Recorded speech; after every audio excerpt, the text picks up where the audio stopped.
We begin with Donald Trump's number 2, under the glare of the Klieg lights, finally. Ohio Senator, Republican vice presidential nominee J.D. Vance will deliver a primetime address on this, the third day of the Republican National Convention. Of that, the New York Times writes this, quote, Senator J.D. Vance of Ohio had never attended a national political convention before this year. On Wednesday, 2 days after Donald Trump added him to the Republican presidential ticket, he will speak from one of his party's loftiest heights. The J.D. Vance, who will appear today, is not going to be the one who once said that Trump was either a, quote, cynical a-hole or, curtain number 2, America's Hitler. It will not be the J.D. Vance who described Donald Trump as, quote, cultural heroin, or, quote, a moral disaster, or, quote, a total fraud. We could go on, but we only have 2 hours. Instead, the J.D. Vance, who the country will see tonight, is the one who's been saying things like this. Democrats see an opportunity to massively transform who votes in American elections and who gets congressional representation. They are using it to subvert American democracy by changing out the people who currently live in this country with other people. It's a disgraceful attack on American sovereignty. If you wanted to kill a bunch of MAGA voters in the middle of the heartland, how better than to target them and their kids with this deadly fentanyl? It's like Joe Biden wants to punish the people who didn't vote for him, and opening up the floodgates to the border is one way to do it. But I also think, there's something comparable, between abortion and slavery. This is one of the great tricks that I think the sexual revolution pulled on the American populace, which is this idea that, like, well, okay, these marriages were fundamentally, they were maybe even violent, but certainly they were unhappy. And so getting rid of them and making it easier for people to shift spouses like they change their underwear, that's going to make people happier in the long term. What kind of virtues do we want our leaders to promote? Certainly not the people who are burning Kenosha, Wisconsin down. We want to promote the types of virtues that exist in Kyle Rittenhouse. Takes your breath away, huh? Now, the extremism, if you can even call it that, it's almost an insult to the extremists. But the extremism that J.D. Vance has peddled publicly over the years is what earned him a spot as Trump's number 2. Now, that spot's only open because Trump literally left the last guy for dead. But the point of that extremism has not been wasted or lost on the Biden-Harris campaign. Vice President Kamala Harris is out with a new video laying out the stakes ahead of Vance's speech tonight. Hey, everyone. So Donald Trump has picked his new running mate, J.D. Vance. Trump looked for someone he knew would be a rubber stamp for his extreme agenda, and make no mistake, J.D. Vance will be loyal only to Trump, not to our country. And unlike Mike Pence, Vance said he would have carried out Trump's plan to overturn the 2020 election. He supports a national abortion ban and voted against protecting IVF. And if elected, he will help implement the Extreme Project 2025 plan for a second Trump term, which would target critical programs like Head Start and Medicare. But we are not going to let that happen. That's where we start today with some of our favorite experts and friends. Staff writer for The Atlantic, McKay Coppins, joins us. Also joining us here at the table, David Jolly, and writer and editor for Protect Democracy, Amanda Carpenter, is here. David Jolly, of course, former Republican congressman, now an MSNBC political analyst. I mean, we really could have gone on for 2 hours, and McKay has the best quote I've ever read about J.D. Vance from Mitt Romney that we'll get to in a second. But I mean, the contrasts write themselves. Sure.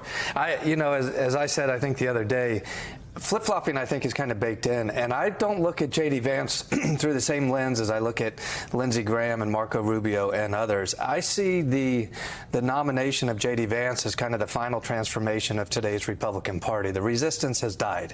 It's no longer there.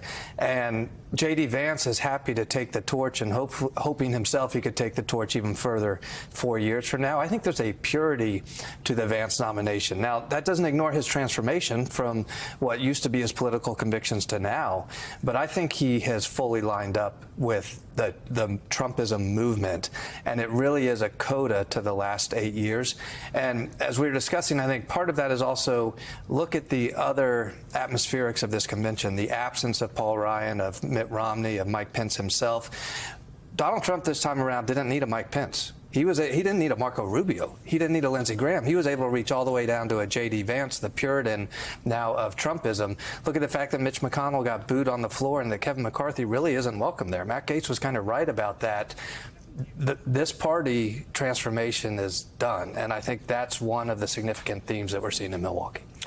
No one has been able to answer this question for me, Amanda Carpenter, but I've been reading, this kind of summer I've been reading Project 2025, and the loyalty test is super specific. I mean, in 2016, it was sort of amorphous, much like Trump, he would say, referring to himself in third person, and Don McGahn wanted some NDAs signed, but that was about it. I mean, this time it's on paper, and the things that J.D. Vance has said about Donald Trump go much further than 8 years on this program of some of the most sort of alarmed from a constitutional, legal, and political spectrum. I mean, J.D. Vance has called him worse things than anyone I've ever seen, and he's called him America's Hitler. The plan he is associated with, Project 2025, would prevent him from going near a Trump administration in any slot other than vice president. Yeah, you know, I spent last night watching Nikki Haley's speech and Ron DeSantis and thinking about the theme of unity and what the party is really rallying behind, especially when it becomes clear with this pick of J.D. Vance.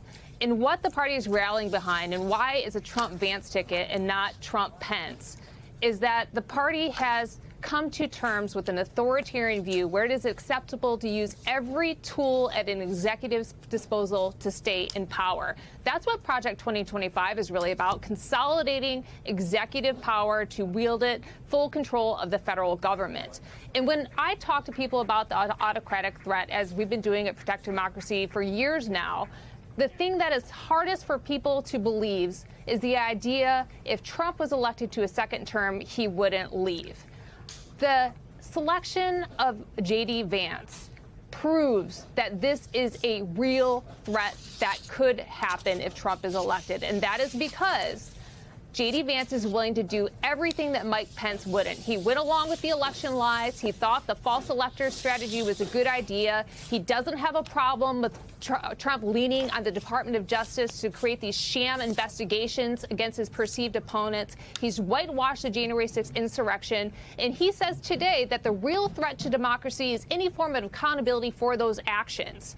The real threat to autocracy is accountability. And that is what the Trump-Vance ticket resists, and that is what the party is promoting. McKay, for your great book about Mitt Romney, I think it's in the book and the article that you wrote around the time the book was published. Just take us inside Romney's instant classic about J.D. Vance. You know, I remember talking to Mitt about J.D. Vance when Vance was running in the Republican Senate primary in Ohio. And I think what really got under Romney's skin was kind of the speed and abject cynicism of J.D. Vance's MAGA makeover, right? Like, Romney had actually met J.D. Vance before, thought of him as kind of this bright kid who had some interesting conservative ideas about how to address poverty. He had read his book, thought it was really insightful. And mostly he thought that J.D. Vance was very clear-eyed about what Trump was offering to the white working class and why it was actually really poisonous to the culture of the Trump base.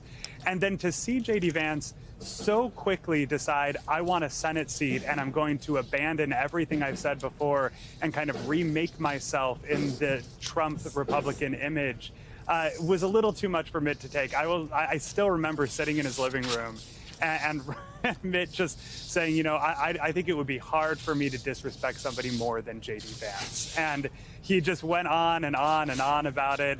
You know, it's all in the book. It's kind of become widely cited in recent days. But you know, the important point, and I think Mitt was wrong about one thing, was that he said to me, you know, I want to take J.D. Vance aside and say, you know, a Senate seat isn't worth all this. Like, you're not going to be famous and powerful just being one of 100 senators. Well, J.D. Vance actually got a prize much bigger than a Senate seat. He could very well be the next vice president, and might be the favorite to be the Republican nominee in 2028. So if he was selling out, he didn't sell himself too cheaply, I guess. So I'm going to read the excerpt. It's you're underselling it. It's perfect. Quote, I don't know that I can disrespect someone more than J.D. Vance, Romney told me. Vance had seemed bright and thoughtful with interesting ideas about how Republicans could court the white working class without indulging in toxic Trumpism. Then, in 2021, Vance decided he wanted to run for Senate and reinvented his entire persona overnight. Quote, I do wonder, how do you make that decision? Romney mused to me as Vance was degrading himself on the campaign trail that summer. How can you go over a line so stark as that? And for what? Romney wished he could grab Vance by the shoulders and scream, this is not worth it. It's not like you're going to be famous and powerful because you became a U.S. senator. It's like, really, you sell yourself so cheap. The prospect of having Vance in the caucus made Romney uncomfortable. How do you sit next to him at lunch? Hey there, MSNBC fans. I'm Luke Russert, and be sure to join me, Rachel Maddow, Jen Psaki, Lawrence O'Donnell, Steve Kornacki, Joy Reid, and many more September 7th in Brooklyn, MSNBC Live Democracy 2024. Click on the link for ticket information. We will see you there.